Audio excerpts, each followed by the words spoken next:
Um, I'll start this off by saying that my volunteering to do the chapter 8 review is more out of hate than out of love, because I actually kind of hate this chapter. But since I've had to deal with it a lot, especially at our schools, going through the chapter for myself was a learning experience and a refresher, and hopefully help a few other people along with this as well, because it's a pain in the butt sometimes. Let's see. There we go. Make sure I'm letting everybody in.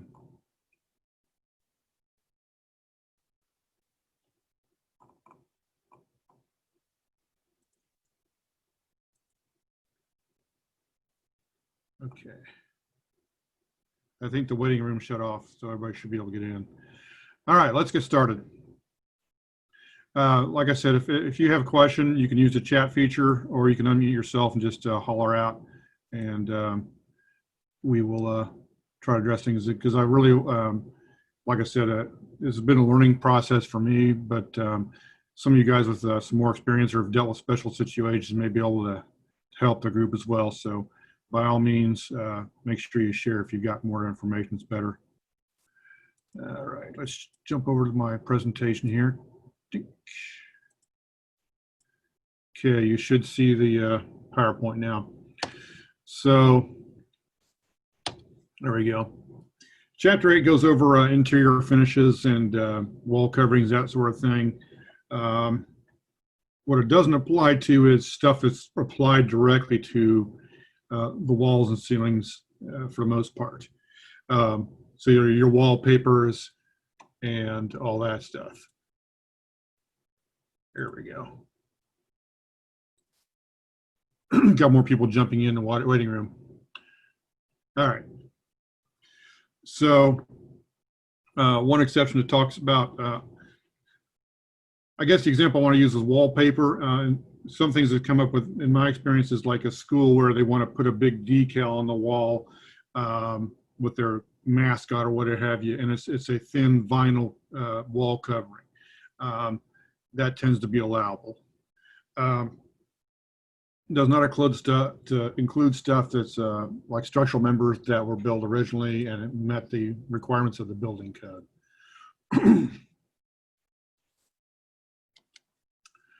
For the folks just jumping in, hope you can hear me. You're all muted by default. If you have a question or a comment to help the group, unmute yourself and jump in, or use the chat feature. So flame spread standards, there are the three big ones are the ASTM E84, the NFPA 286, and the California fire standards. And if you dig into them, you'll find out they're all kind of the same, and they just talk about things a little bit differently, a little bit different language. But if they meet any of those standards, you're probably in the ballpark if you're looking for somebody to prove to you that something is allowable to meet those standards.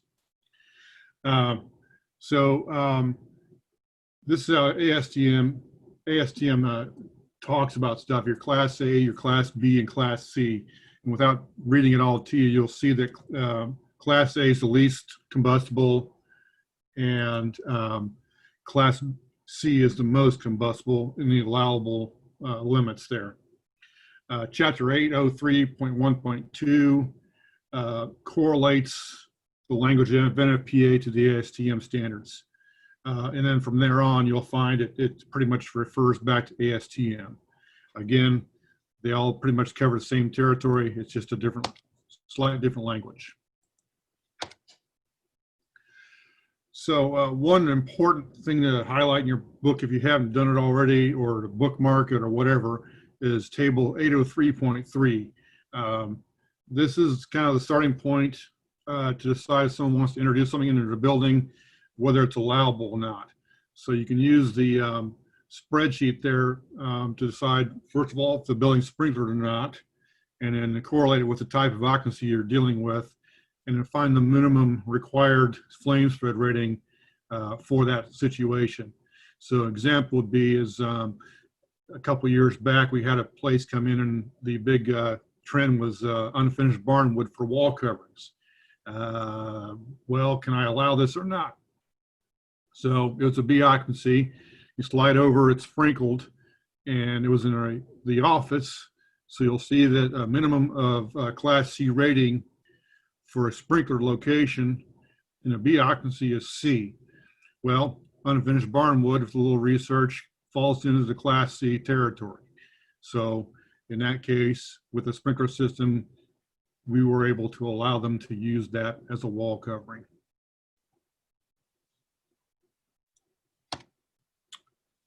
Did I jump? I hope not. I did jump.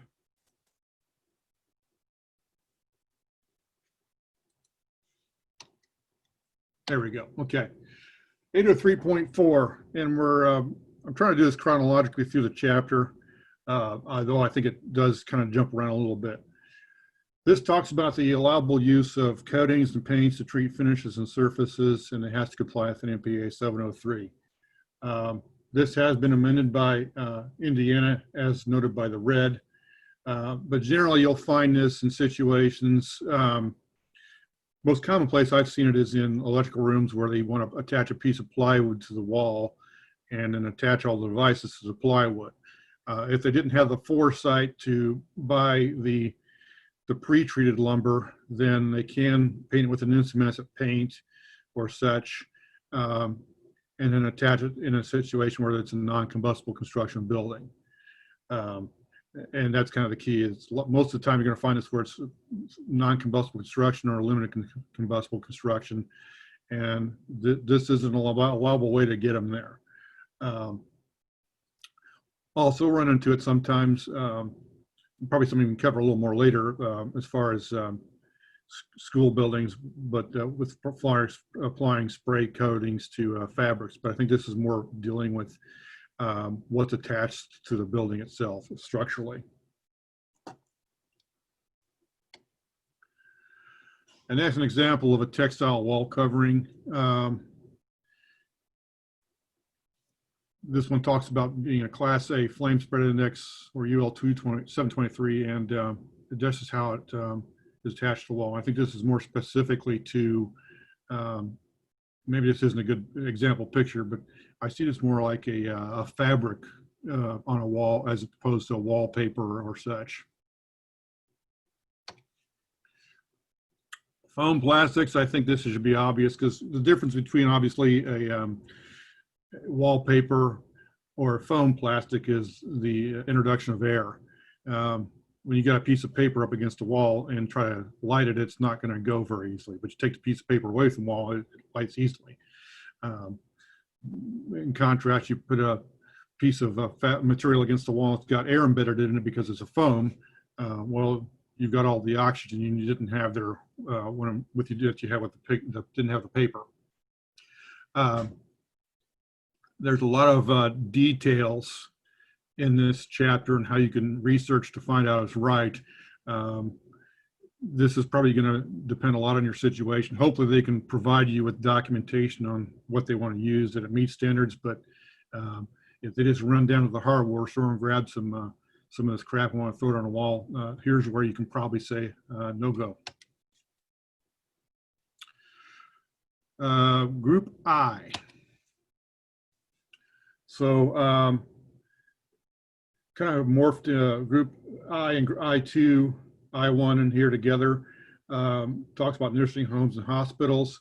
The nice thing about these locations is that from an enforcement standpoint, you're not doing this alone because you've also got the healthcare industry holding them to high standards too. So you don't tend to run into a lot of problems with these places, but you can. But it talks about furniture, upholstered furniture, mattresses having to meet flame spread standards. And this one is an example of it actually has the tag on it.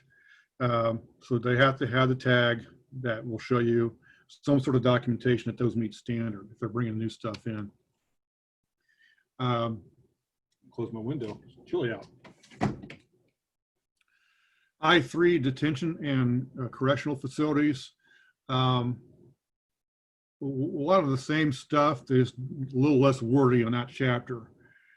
So again, I1, 2, and 3, pretty much the same stuff. Just have to make sure that there's limited combustible on any the upholstered stuff coming in, mattresses and that sort of thing. Indiana decided we didn't need Section 805.4 to deal with universities and dormitories, so it is deleted in its entirety. Thank you, Indiana. Good thing we don't have any dorm fires or students lost in dorm fires.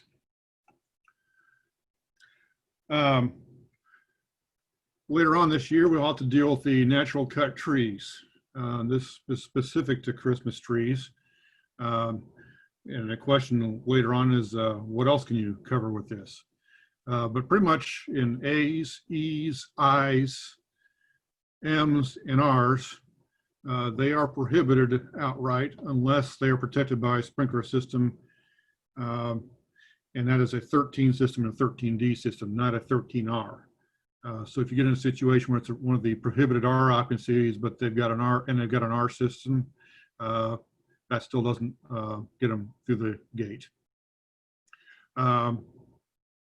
Chapter 806.1.2 tells you how to support those trees, what sort of stand to put it on, the standards you need to do for that. You have to pass the dryness test. And if you're not familiar with that, you just kind of grab the needles, pull on them gently. And if you get a handful, then it's dry. If you get one or two, that's normal. And they feel moist, you're probably okay.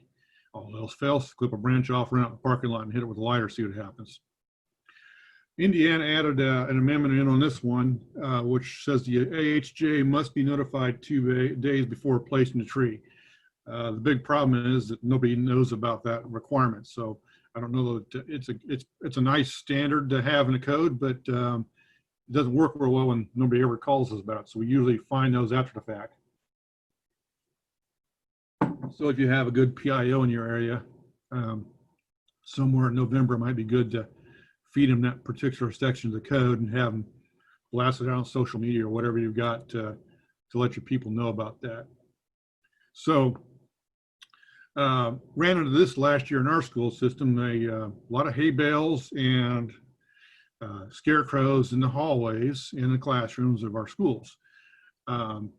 Anybody have any insight on the, I went ahead and played my bluff card on this one because they had so much of it, but anybody dealt with this or have any different opinions on this sort of thing being used in schools?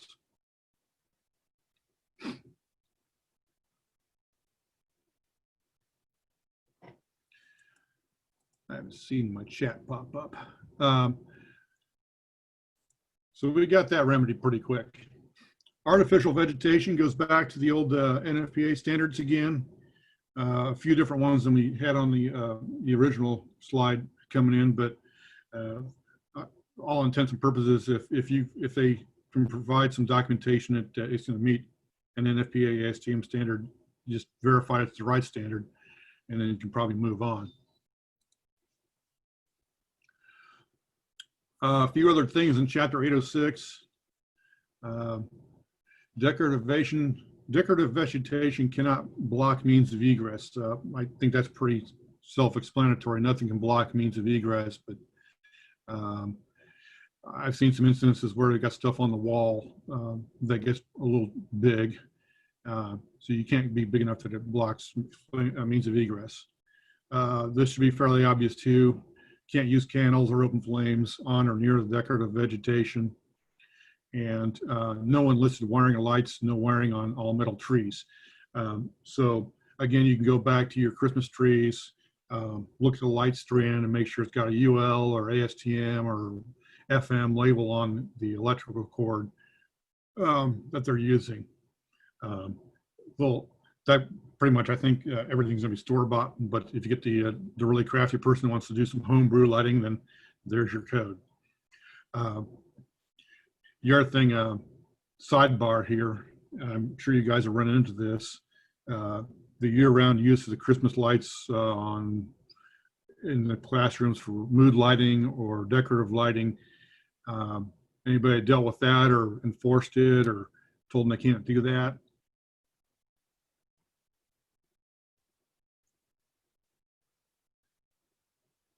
You're a quiet bunch, or I'm not seeing my stuff here. Okay. Check my view real quick, make sure I'm not missing any chats. Okay. Section 807 goes into decorative materials that aren't vegetation. Nice that they could split that out for us. And this one applies to AEIR 1 and dormitories in R2, which I'm surprising you didn't take that out too. But there's the exception for sprinklers and exception for photos and paintings. Curtains and other items hung from walls must be non-combustible. And this is probably one I deal with a lot at schools. I'm sure you guys do as well. Because teachers like to decorate, and we got more on that later, but how do you verify those things are flame rated? And 95% of them probably aren't. So then you get into how you deal with those, where you have them take them down or you allow them to treat them. And if they treat them, how do you document that they've been treated? So non-combustible decorations are not limited, obviously, because they won't burn. You don't have to limit them. Combustible decorative materials meeting 701 can't exceed 10% of wall or ceiling area it's attached to, unless it's in a group A. My hunch is group A is because of churches, because a lot of them have the draperies and stuff that they have hung on the walls there. Or I guess you could get in your stadiums with sports teams too. A occupancy requirements. Foam plastics or decorative stage scenery there's the specifications. I'm not even going to try to read them to you. But if you guys have got into your school stages, which is an A, and your folks are being very crafty and background oriented, and has anybody not run into these wall boards, these foam wall boards for houses being used as backdrops in the school stages? I assume you all have. And you're all, reminder, you're all muted, so if you need to want to speak up, unmute yourself. And if anybody's chatted and I haven't noticed, you might yell out too, because my chat button hasn't popped up. Didn't want to do that. I think the key here is, can we verify that these things meet flame rating standards? And it's real sketchy as far as what I've been able to find. And there's so many different versions of this out there that we tend to discourage our schools from having much of this on hand just because. Hey, notification.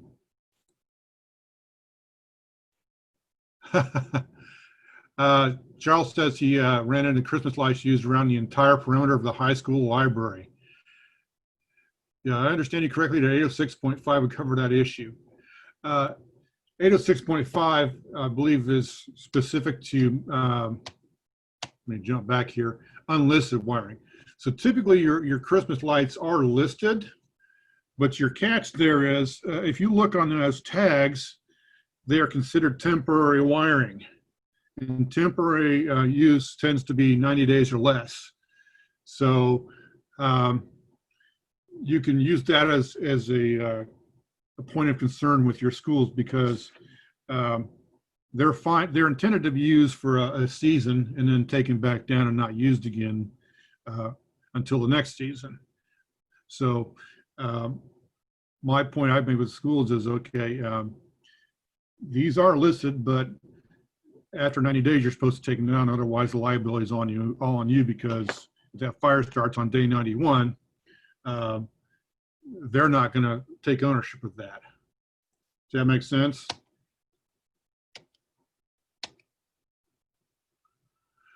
They talk about prescription, jumping back to 807 again. Projection screens must meet NFPA 701 or meet requirements to be considered on an interior finish. I don't anticipate a lot of problems with this unless they're making homemade projection screens, and it happens, but if a store bought is probably going to be okay. If someone's making their homemade stuff, you might put a little more looking into it, and depending on how big it is and where it is, whether that's a battle worth fighting or not. think it was about 10 years ago, I started walking into my church inspections, and everybody had wood pallets hung, stacked, or otherwise up on the stage for the services. And so apparently I didn't understand what that was all about, but had to go back and ask some questions. So got someone else jumping in here. Give me a second here.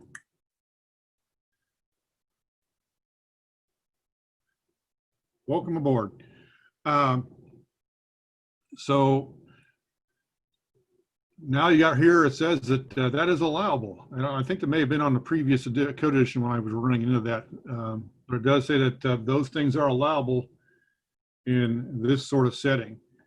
So where you're in a worship place and they want to use wood props, apparently they're listed and allowed for it. I had, in my case, I had them use their spray to make them a little less combustible, but there you go. 807 goes into Class B occupancy requirements, and this is a bad picture. Couldn't find a good curtain separating a room for B occupancy, but this talks about those needing to be non-combustible or comply with NFPA standards. Where I run into the curtains more frequently is in restaurants, Asian restaurants or ethnic restaurants, where it's part of the decoration, or in one case I ran into where they wanted to use that as the separation from the kitchen to dining room where it was otherwise open. So here's where you would start getting to being able to enforce those. So probably where we're running into most of our issues is e-occupancies. And that's where most of my headaches have originated on this chapter. Again, because in healthcare and eyes, you've got other regulatory organizations also keeping an eye on these places, but I don't know that DOE cares about a lot of the stuff we care about when it comes to schools. So we're pretty much holding the bag when it comes to keeping them in the lane as far as how much stuff goes up and where it goes up and what it's made of. So if you have a non-sprinkled school in your district, they are not allowed to have clothing and coats and personal effects stored in the corridors. If you've got a school that's got sprinkler protection, smoke detection, or metal lockers, where that all goes, they're okay. But if they don't have any of that, then those can't be in corridors. And then 807.4.3.2 talks about artwork and teaching materials are limited to not more than 20% of wall area. And this has been an ongoing huge pain in the rear to try to manage. And if you have an opportunity to be proactive with your schools and they will actually work with you ahead of time, you might save yourself and everybody else a little bit of a headache down the line. But I think for most of us, the horse is already out of the barn on this one. So years ago, State Fire Marshal's Office put out a guidance statement. So I'm kind of trying to distill this in the next couple slides as far as what they came up with, which really isn't, from what I could see, a variation from the code. Is more kind of trying to restate it in a more clear fashion. But this is all specific to e-occupancies. So curtains, draperies, hangings, all that stuff hung from ceilings and walls must be in compliance with NFPA standards or be non-combustible. I'm sure you guys have seen this stuff hung on the light fixtures, and those were red flags right off the bat. And after some research and contacting the manufacturer, pretty much figured out that if they are legitly constructed, because most of these places, most of the schools and the teachers, they have a kind of common areas they buy stuff that's education rated. And these fall into that category. You see a little tag on the ceiling divide that little fabric up there. You can see the tag. So that's a legit commercially purchased filter for the lights. So come to find out that meets standards. So there it is. I got a notification there. I'm trying to see what that was about. Okay. So those are okay. Now, if you see something that looks like, again, anything homemade, you're going to want to pay a little more or a lot more attention to, because I can almost guarantee you those don't meet standards. Corridors at schools. Items must be combustible to standards or non-combustible. They are not supposed to exceed 10% of aggregate area of ceilings and walls.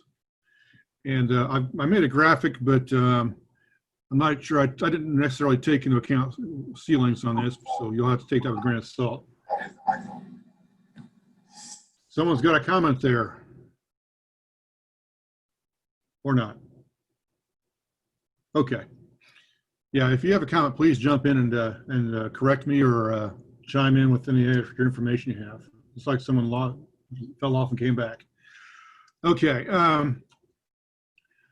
But I don't know about you, but I would say that most schools have a really hard time staying inside the 10% area rule. I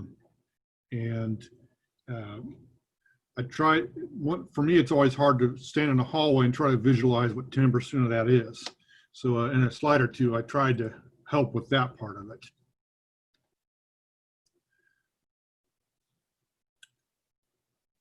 Okay, good. And then you get into classrooms. There are some combustible requirements. They talk about not exceeding 10% of aggregate area, and that's the ceiling, the wall, and all that combined.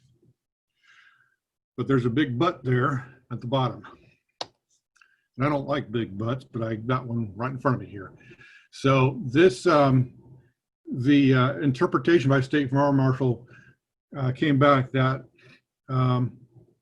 does not restrict the quantity of artwork or teaching materials to include student projects and homework and stuff that has an educational tie-in.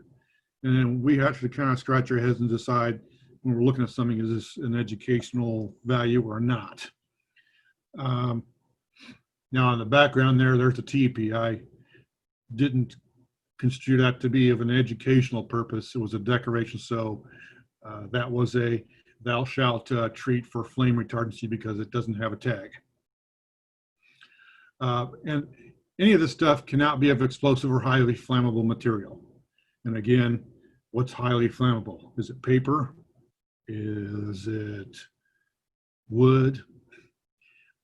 I'd be more inclined to say paper, but and again, just like anything else, you don't want to obstruct the visibility of or access to exits. That's always another good fallback for you.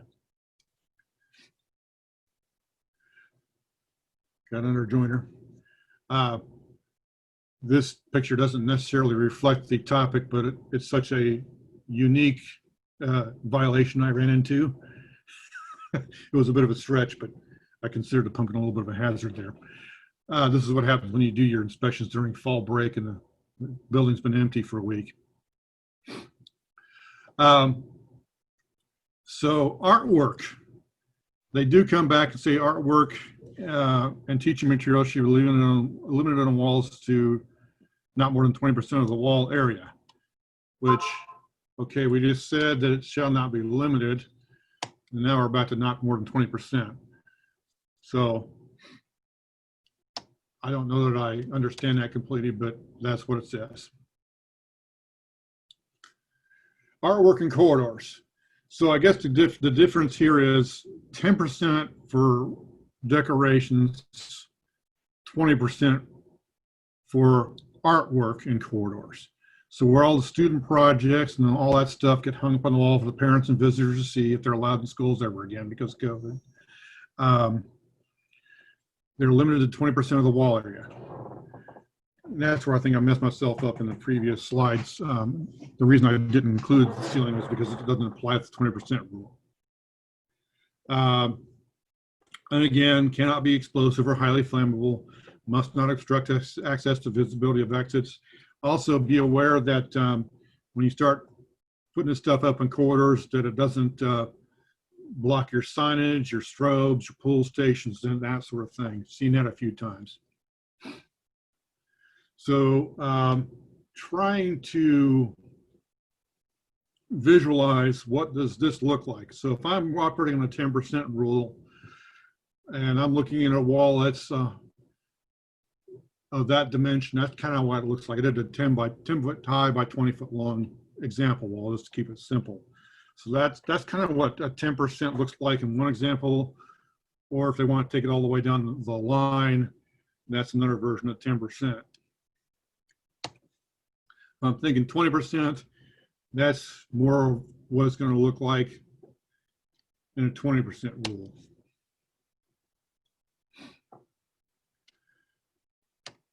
And my thought on schools being proactive was, if there's an opportunity, which there may not be, but if you have the opportunity to pre-measure the 20% area on these walls, some schools I've been in were pretty smart about that. They actually put up the bulletin boards that were the 20% wall coverage area.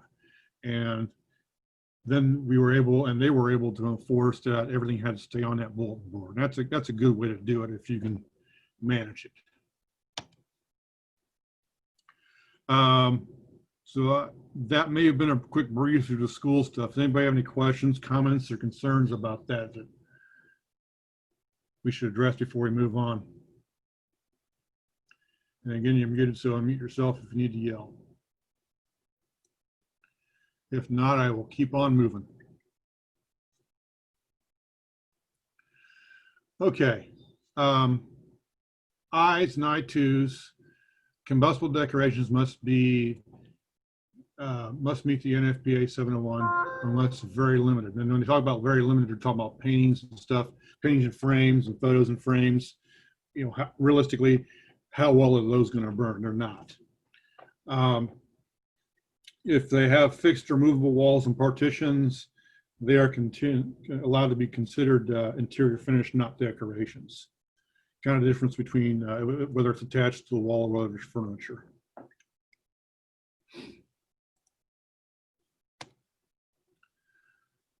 I3s says no combustible decorative materials. Daycares. Similar to schools, they had 20% rule on artwork, no clothing or personal effects in corridors unless protected by sprinklers, smoke detection, or in lockers. So you can cross that from daycares back and forth to educational facilities as far as the corridor protection goes. Don't see a ton of this. Maybe some of you have. Fabric partitions hung from ceiling must comply with flame standards. Again, if you get into a place where they separate out a room with a curtain, they just have to meet flame standards, same as the stage curtain does, same as anything else does. I don't know that I pay enough attention to this, and this is a good reminder for us because it's not something you normally look at, but in I's 1 through 3, the waste baskets must be non-combustible or meet the ASTM standard as listed there. So something to remember as you're going into I occupancies is take a look at the trash cans and what they're made of. And the idea being that obviously a plastic trash can is going to melt down and become a flaming blob of flammable liquids in a place where folks are probably going to have a really difficult time removing themselves in the building to begin with, let alone having to go through that. So there's some standards they have to meet, and it's based on size. If it's 20 gallons or more, 32 gallons or more, you have different standards. So like if it's more than 20 gallons, it has to be that UL listing. If it's 32 gallons or more, that's why you'll see the trash cans tucked in waste and linen rooms and not in hallways.